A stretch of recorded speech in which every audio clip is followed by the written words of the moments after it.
Na na na na.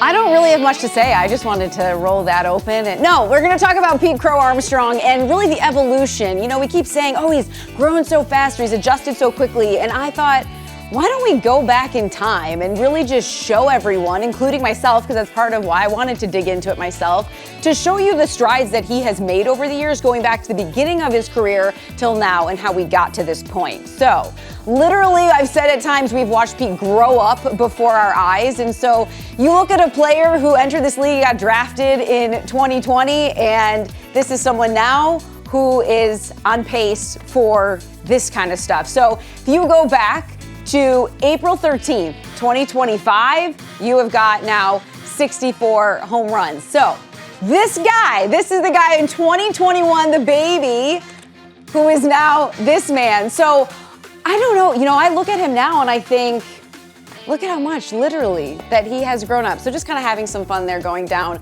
memory lane. Now, he gets traded from the Mets to the Cubs, okay? So then a couple years later, he gets called up. Now, primarily, we know Pete Crow-Armstrong for his defense. That will never change. That was the case when he got called up. So this video with the hair and everything, that's probably the best part. So Coors Field, he has room to roam. Why not bring him up in Colorado? And he is just showing off. And so you can see this is going to be the foundation of his game, that no matter what happens offensively, because when he got called up a few years back, he did not get a hit. He goes 0 for 14 in 2023. And so he's thinking, I've got to make strides there. But we know that defensively, he's got that game. So then 2024, his first full year. This is where you start making adjustments. The league comes at you fast, but you're learning and you make adjustments. Then you go to 2025. Look at the guys in the background.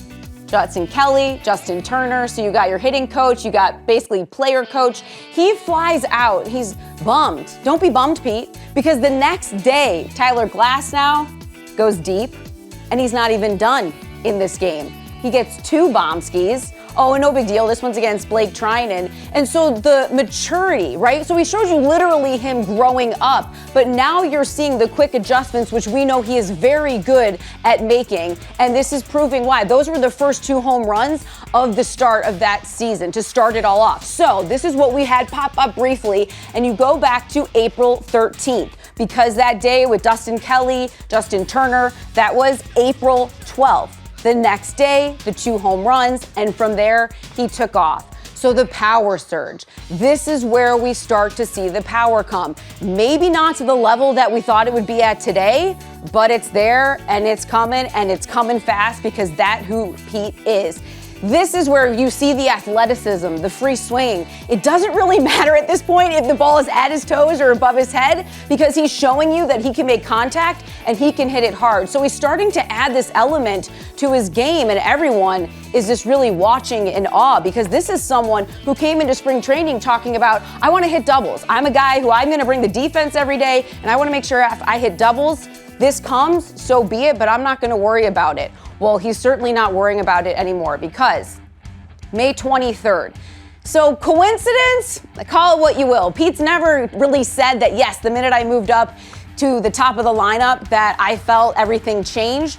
But look, there is proof in the numbers here, because he continues to have the power, which is so valuable in that leadoff spot. But what really got him there and kept him there is the discipline. This is someone who finished 2025 with a 287 on base. So even coming into this season, Pete was talking about, I want to be better at the plate, be more selective, because there is a part of me that will always be athletic, but there is a part of me that knows if I can hone in on my zone, I can get on base for my team. And that means I can do good things, because we know he can do on the base paths. So if you look at this at bat against Jake Irvin, this is now a 9-pitch home run. Rarely at this point in his game are you seeing a ton of whiffs, swing and miss, and if it's not there, he's not biting at it. So notice even the location of these pitches. If it's outside, away, you can dare to go in on Pete, but he can probably hit that. And notice how he just spits on these pitches. If you come in, he's going to attack. He's going to foul it off. He's going to try to do something. And notice if it's over the plate, he's swinging. If it's not close, he's taking. He's fouling all these pitches off. This is an 11-pitch walk. That Pete did not exist until this year. So to prove that point, you now look at the last 2 seasons and we compare. I mentioned that 287 on base, that has jumped to 376 this year. The chase rate has dropped significantly. The walk rate, that is a huge jump that you just don't normally see in a year, maybe even over an entire career.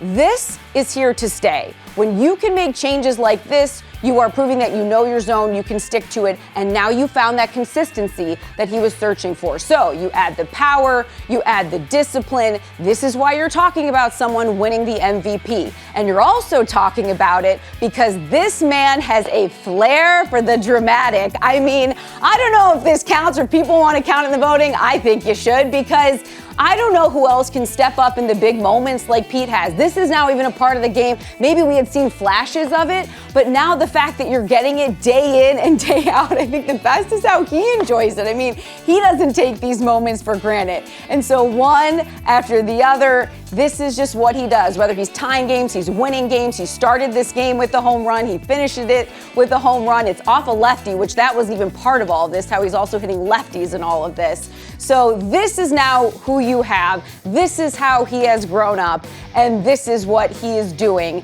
this year. So when you talk about clutch and you just talk about offensively, getting results in big moments, win probability added, Yordan Alvarez and Pete Crow-Armstrong, I mean, you're talking about just, that really can't be, look at, what do you say to that is my point. I mean, you're getting huge hits in big moments on top of what you're doing every other day at the top of the lineup. So that was just to kind of give you a timeline of Pete Crow-Armstrong, how he has grown, little moments throughout the way, and how they add up to what he is doing now over the course of a season. Yeah, it's a combo of patience and power. Elise alluded to it. His ability to stay locked in versus lefties, 306 and 9 home runs and 15 games so far this year with multiple free passes. He's a threat in a multitude of ways. Yeah, it's crazy to think back, at least, to like his development when we did some demos with him back in the first spring training. I remember talking through some of the swing adjustments he was going through relative to being on the Mets post shoulder injury,